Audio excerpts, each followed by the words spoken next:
Hey, if you're like me, you are always prepared for an unexpected guest or Zoom meeting, at least the part they can see. The entry and den look good, the bathrooms are clean, the countertops are mostly crumb-free, and those decorative pillows on the couch are fluffed. But if I'm being honest, I'm secretly hoping no one has any reason whatsoever to open a drawer, go into the garage, the pantry, or try to make rhyme or reason of my home office where the door is always closed. I know I need to get these areas organized, but where do I even start? Just thinking about it makes me tired. That's why I invited Cathy Perez to join me today. Cathy is a professional organizer, and she's going to explain how organization is key to creating better focus, more productivity, and less anxiety and stress. You can't say Dr. Mo ain't tell ya that fear magnifies the consequences of failure. What are you scared of? Why are you afraid? I'd rather live like I'm dying than live to die. Any day my heart is pure, my soul is safe. Welcome to Perpetual Motion with Dr. Mo Anderson. I'm your host, Dr. Mo, best-selling author, award-winning podcast host, keynote speaker, and speaker coach. My goal for every episode is to elevate, educate, and motivate you personally and professionally, because when you rise, we all rise. Welcome, my special guest, Cathy Perez. Hello, it's a pleasure. Thank you so much I'm honored to be here. Thank you, doctor. Well, when you reached out to me, I was so excited because this is something that's kind of been like at the back of my mind, as high functioning, high productive people or low function, low productive. There are just some areas that somehow we have a little bit of a weakness in, and organizing everything is rough. So let's just jump right in. How does organizing reduce anxiety? Sure. So this is straight, believe it or not, neuroscience I'm going to talk about. Most people will think about organizing as a very mundane task, right? Like something kind of way low level. But the way our brains actually work, it's a binary system. It's 1 or 0. It's like a computer, right? Right. So our brains love to go from point A to point B as quickly and as efficiently as possible, right? So the reason why organizing can reduce anxiety is simply because our brain wants to stay safe. That's all it wants. It wants to keep us alive and do so efficiently. So when we have just in general our personal space for one, but even our professional space, wherever that might be, when that is all in organized state, our brain feels safe. And so it knows right away, I can go from point A to point B as quickly as possible. So on a scientific level, organizing, while it might not always be easy or simple per se for some people, it is actually what our brain prefers, quite literally. Got it. And in my profession and in healthcare, that it's funny how we can be at the office, everything is just so in its place, organized, processed efficiently. But then it's like we just peter out when it comes to our own personal lives. What is that about? You know what? It is so, I love how you just said that, because you actually pinpointed what it is. Our willpower, so to speak, even our motivation, it's fleeting, right?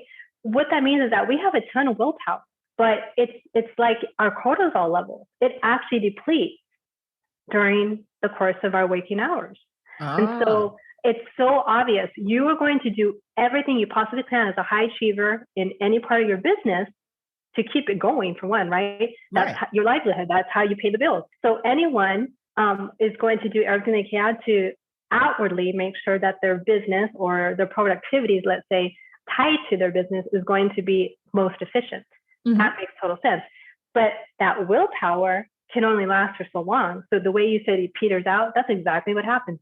Your brain can only sustain that motivation or that level for so long. And then it's like, okay, guess what? The productivity part of me, I'm done. I'm going to go home and shut down. And so it doesn't escalate that, or I shouldn't say escalate. you have no way to bring up that motivation again. And so it's depleted for sure by the time you get to your personal space. I see. It makes sense. As you were saying that, I kind of pictured a car, and you're revving the engine all day, and then you just, the gas is out or the battery drains and you have to start over again. You have to recharge, refuel. So, your background, great answers to both those questions. Your background is so interesting to me. When I was looking at your bio, certified healthy eating and weight loss coach, certified yoga instructor. I mean, you go all the way when you learn something. And the 159th worldwide certified KonMari organizing consultant. 2 questions. How are those related? And what does 159th mean? Is that the number or a chapter or? The number, the actual chronological number. So in the world, I am the 159th certified KonMari organizing consultant. Oh my. So, yeah, 158 people went before me, and then I'm the 159th, and then thereafter, right? Okay. So the first question, I want to make sure that I repeat it correctly. How are your different areas of certification connected? I mean, I see a wellness thing going through there, but then we get to organizing consultant. So help me, all of my things are tied together through wellness and empowerment. What's the current running through your different interests? Absolutely. I just want to make sure that I got my head straight on that one. And it's a wonderful question. And a lot of people probably think that. They see my bio and they're like, this is kind of eclectic in a way. But just like yours is, it's all tied into, in my head at least, well-being. So I am a wellness advocate. I am a health advocate. I am a health coach, right? Most people call me a health coach, but in my view, I see myself as a well-being advocate. And so all of those certifications, while they didn't necessarily come together simultaneously, right?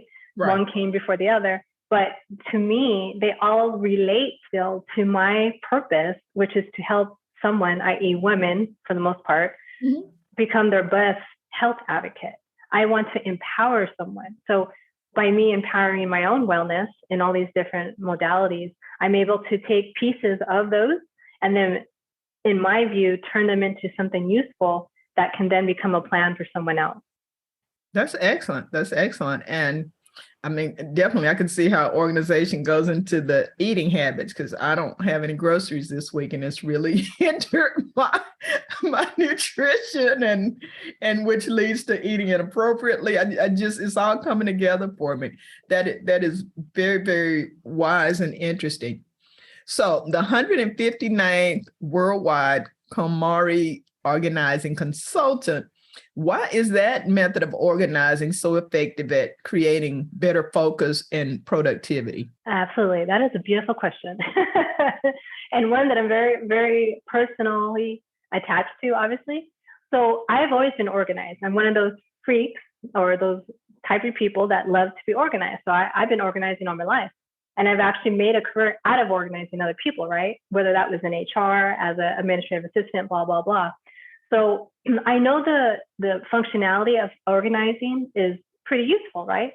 Well, on the idea of creating the most effective way to organize, again, I've studied a little bit of feng shui and different other organizing methods. When I was introduced to this method, though, the most critical point actually was the fact that it attached my heart, our soul, to here.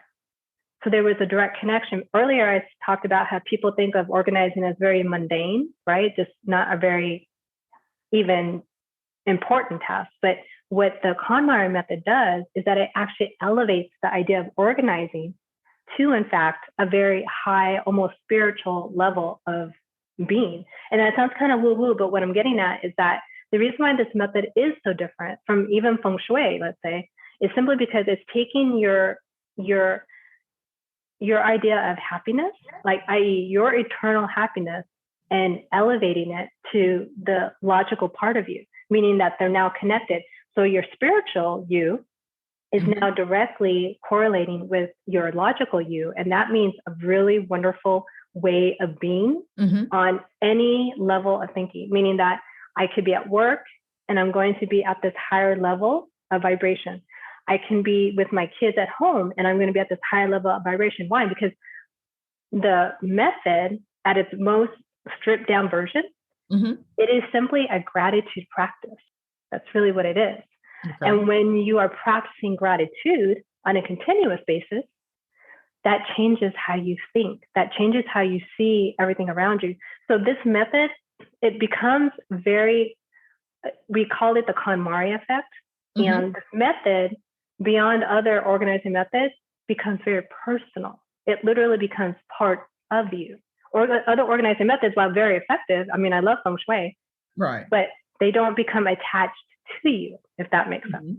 It does, which is why I like, that question of, does it bring you joy? When I first heard that, I thought, oh my goodness, that's such a very different way of looking at things. And, instead of just saying you need to get rid of this, this, and that, it's individual, it's personal, what you need to keep and what you need to throw away. And I had a friend who was a hoarder and was trying to, help her straighten things out, not really understanding at that time that, that's way more than me just coming in and saying, let me help you get rid of some things.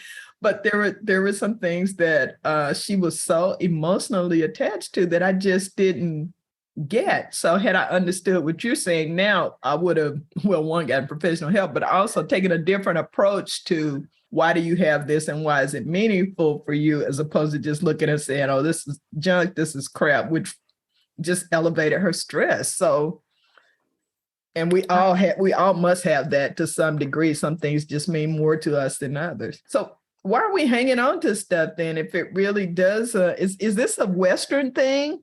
Just this accumulation of material things? That is a wonderful question. I love that question. And it ties right into why the KonMari method is also, again, on a different level than just other methods.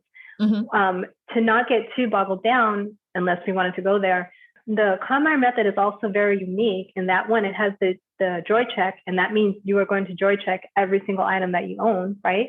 It's a gratitude practice.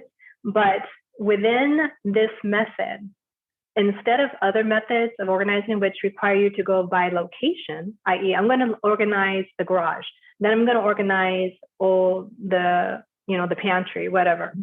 That's by location, and that's how most organizing methods are utilized. That's not the case with the KonMari method. Is quite different in that we're using 5 categories. That's it. So your life has now been simplified to 5 categories. And they go in the order for a reason. So it's clothing, books, paper, kimono or miscellaneous, and then sentimental items.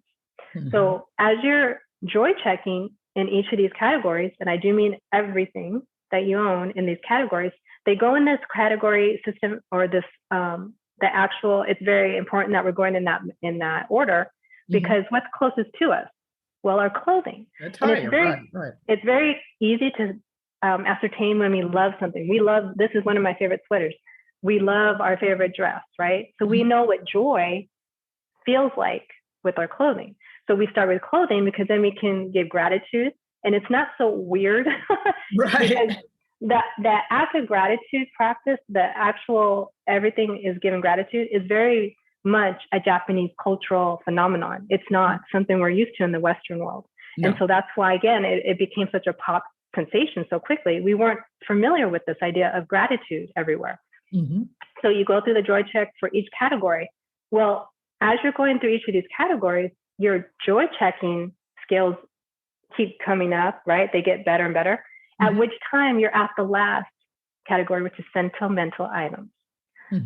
Once you've gotten to sentimental, you've honed that scale of joy checking so well, theoretically, that when you are up against deciding if you want to hold on to something that's very sentimental to you, or if you decide to let it go gratefully, you're not going to have any guilt. In the Western world, we attach emotion. Well, everyone does, but in the Western world, we see throwing something away as a way of saying, I don't love you. Wow. And that's so not true. So, you have a lot of people my age who are accumulating items that their ancestors, or I should say their elders, right, are wanting to pass down. And they're like, I live in a square foot studio. I can't have an heirloom couch. I can't have, like, it's just not going to process the same way. And so they're left with, what do I do with this? Mm-hmm. And so when you are able to use the joy check, i.e. gratitude, you basically outnumber the guilt. You basically will tell guilt, I don't require you anymore. Mm-hmm. Mm-hmm. And that changes how you see everything, not just the items that you own, but what's in here and all around you.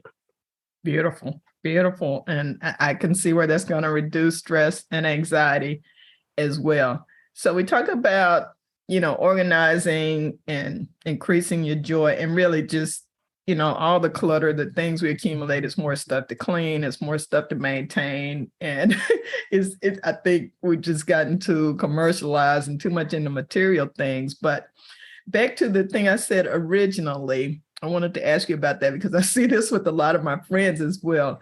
The home will be like, look really good, look like a showroom, but then the closet in the master bedroom, it's just a freaking mess. It's like turmoil. And I'm wondering, is that representative of how we really feel, or what is it about those areas that people can't see? That, you're very aware, because you're taking words out of my mouth. I think you definitely love the KonMari Method, right? I do. You definitely do. You picked up on a lot, because this is what I learned in my training, right? So absolutely. So outwardly, right, like you said earlier, just don't let them go into my closet, or just don't let them see the pantry, right? Everything outwardly looks totally legit. The master bedroom closet being completely disarray, that definitely has to do more with how you're feeling. Again, it's an emotional response to whatever is around you, right? So our brains can only consolidate so much, right? Like, that's what it wants to do, but it is hindered when it has so much stuff around it. It doesn't know what to get to first. So if I'm smashing stuff into the closet, well, that's just because I don't know how my brain's going to think if I keep looking at it. So we're hiding it. Exactly. And so you keep suppressing everything. You're suppressing your feelings. You're suppressing the emotions that you don't want to process. And, by golly, no one wants to deal with what we consider negative emotions. But meanwhile, what do you think that's doing to your productivity? What do you think that's doing to your focus? It's out the window. Both are. There's no way you're going to focus, because what is your head thinking about? Your mind is thinking about what the master closet looks like, versus I'm here at my desk and I should be typing away and, calling clients, whatnot. And it won't focus. It is distracting. And that's pretty much where we start and end our days, from the tire for work to the robe for the nighttime. Wow. That's eye-opening. I am taking care of my closet today. This is happening. This is happening. I'm changed for life. So what's a tip, now that we talked about the importance of organizing, how it correlates to emotional, mental, physical, spiritual state, in terms of getting to it?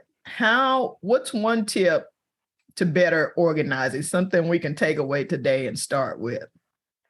So this will seem very, again, it's going to be very specific, but it's going to be me being a little biased, because I know what it's like to be an organized person, but then to have this new method, the KonMari Method, to help me along. I would definitely say that, one, the biggest tip is to realize that your life is simple with less. Mm-hmm. So what I mean by that, and the reason why I said what I said earlier, was because when you practice gratitude on a daily basis, moment by moment, especially if you're using this method, it becomes so much easier to realize what you really require to function, not just on a basic level, but on higher levels, and to be grateful that you don't need quite as much. What we learned in the last 2 years, at the very least, was that I can survive with this much and still be happy. Mm-hmm. So when we want to be better organized, my tip is simply practice gratitude, and then think about the most simplest way to go about my day. Now, that sounds kind of, nuanced, but what I'm trying to get at is that when you practice gratitude, you realize I have pretty much everything I actually require to be effective, to be productive. Now I get to decide what is it that could be causing me distraction. So in other words, because I'm practicing gratitude, I'm willing to maybe get rid of something, or at least put it in the garage, let's say, out of sight, out of mind, right? And that way I'm willing to say, okay, do I really require these three different similar objects, so to speak? And then if they're out of sight, out of mind, and I realize, oh, I don't really need those, then guess what? Go ahead and donate it, give it away, recycle it, whatever. You've now been able to, at least at some level, not feel the guilt. I shouldn't say not feel the guilt. You've been able to dissipate that guilt in a more productive way. So, and I like that, to just put it aside for a moment and just see if it's really useful. Because before, learning about this method, I was kind of using that. Okay, it's been 2 years. I haven't used this thing, and I must not need it, especially after moving. Stuff is still in a box after a year. You must not need it. So, yeah, to look at it, for those people who are very pragmatic, to just look at it from a practical standpoint, just freeing up space and time and the energy of maintaining stuff we don't even need. There's so much here. Good stuff. Good stuff. Any other tips you would give someone? Say if they're, most people aren't in, total chaos, but we've all got those areas that could use improvement. But for somebody who's like just on the far end and things have just gotten out of hand for emotional reasons, maybe they were depressed or, moved or whatever, what's a way that they can just get started to get through the boxes, the luggage, or someone passed away? What's something they can keep in mind to guide them and not get overwhelmed? Let me add that, because that's what throws me off, is when it's like, I'm walking away, this is too much, I can't deal with this. I love that question. So for me, this will sound a little counterproductive, but I think all of us are familiar with the book, Eat That Frog. It's about basically getting done first the sometimes seemingly hardest thing that you have to do today, or the most important, so to speak, prioritizing, right? Well, okay, I'm sorry. Say that title one more time. We had a little glitch. Oh, I'm sorry. Can you hear me okay? Okay. So I don't know how many people are familiar with the book Eat That Frog. I forget the author. Got it. Yeah, Eat That Frog. And basically the concept of the book is simply, if you are able to prioritize the most important actions and get those done first, right, you'll be able to feel more accomplished throughout the day, okay? And you'll get through your goals faster. Well, the same kind of concept I would actually give to someone who's going through, say, the hardest part is when something is emotionally attached, right? So when you have, say, someone who did pass, and now you get to go through their boxes, so to speak, their possessions. What I would actually recommend is that you actually seek out that which you really want to keep. Meaning, I'm not saying you have to go to draw a check, but what I am suggesting, again, because you're trying to get someone to make forward movement, is actually decide what they want to keep. Like, they already know, kind of, maybe, knowing this person, right? They're a loved one. They have something that they now want, or they know it's in that box. So search out one thing that you actually want to keep, meaning that motivation is now helping your willpower get to that task, because you want something, you want this item, whatever it is. And it doesn't have to be quite in that sense, but what I'm getting at is, give yourself a reward to go towards, like go to the carrot. And that way, going through that box, you might find a lot of other stuff that then will trigger you, oh, maybe I should, take this to that, whoever. But your goal is actually to find what you're looking for. Like, there is an end result, if that makes sense. Right. And because that end result will result in a reward to me, I'm going to do it. We're all about reward. Our human nature is, I want something in the end at this. So I'm going to motivate myself long enough to get what I want. And that's not selfish. It's just how our brain works. No. So, Yeah. It's not something we do enough, which is reward ourselves. Most of us are so busy, Yep. sacrificing for everybody else, and we kind of lose out on that joy that even, a child loves. There's going to be a prize. I'm going to get a sticker, whatever. I don't think we really lose that. It just comes in a different form. Yeah. No, Yeah. absolutely. All right. All right. Good stuff. When you're tackling a big task, is it trying to get organized? Is it better to hire someone to help you organize, or get a friend who's really organized to come along, or does it just depend on how you are individually? Thank you for that question. That was excellent. I definitely believe in accountability, right? Because Right. no one's going to actively organize unless they're kind of weird like me and want to. But to that point, let's say you have a task at hand, because let's say you're moving, right? Like you don't have a choice. So when you have urgency attached to it, it becomes a little bit more easier to have that motivation, right?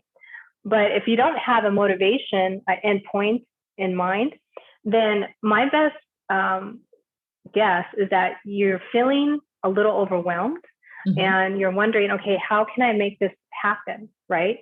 Well, if you think accountability is going to help you, then by golly, go ahead and search out either friends or family, or even a professional if that's something you're thinking about, at least to get some ideas, right? Because once you've gotten some type of information, you get to decide if you're going to use it or not, right? You're going to decide if you're going to take action.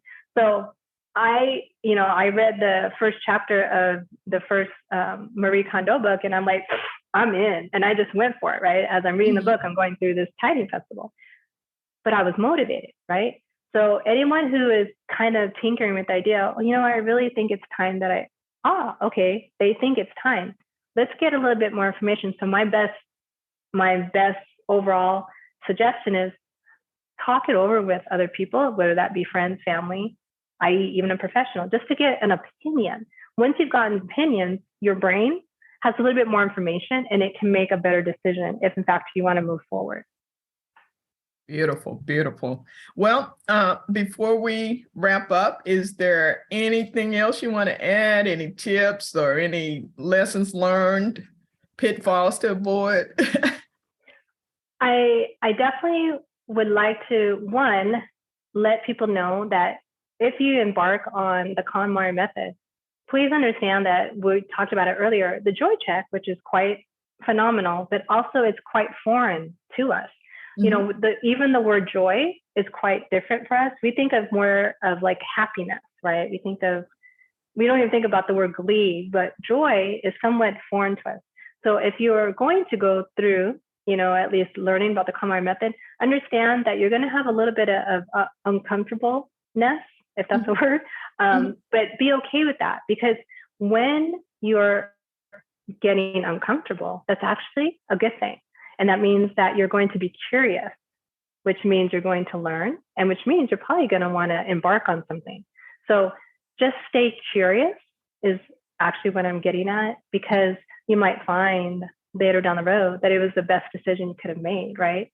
And I think that as long as you're staying curious, you're keeping your brain safe, because it doesn't think you're going into something dangerous, but you are going to learn something. And I really believe that no matter what happens, you will learn something. And that's what counts. Continuous growth. Stay curious. That is what counts. Absolutely.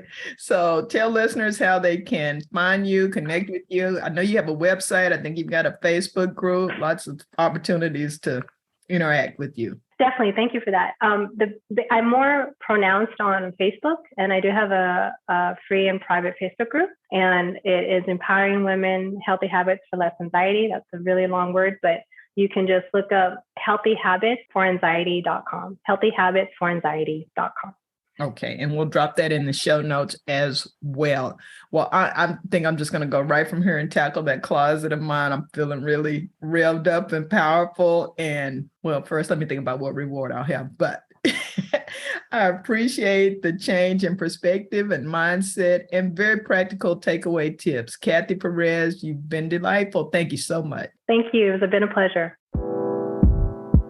And wasn't that a great program? Oh, love that episode. I enjoyed it. I hope you did too. Please remember to like, subscribe, and share. Learn more about me on my website, drmoanderson.com. That's MOE. You can read book excerpts, watch videos, learn about my services that I offer, and book me for a speaking engagement. I'd love to talk with your group, and I'd love to work with you. So until the next time, review, renew, and renew. Thank you.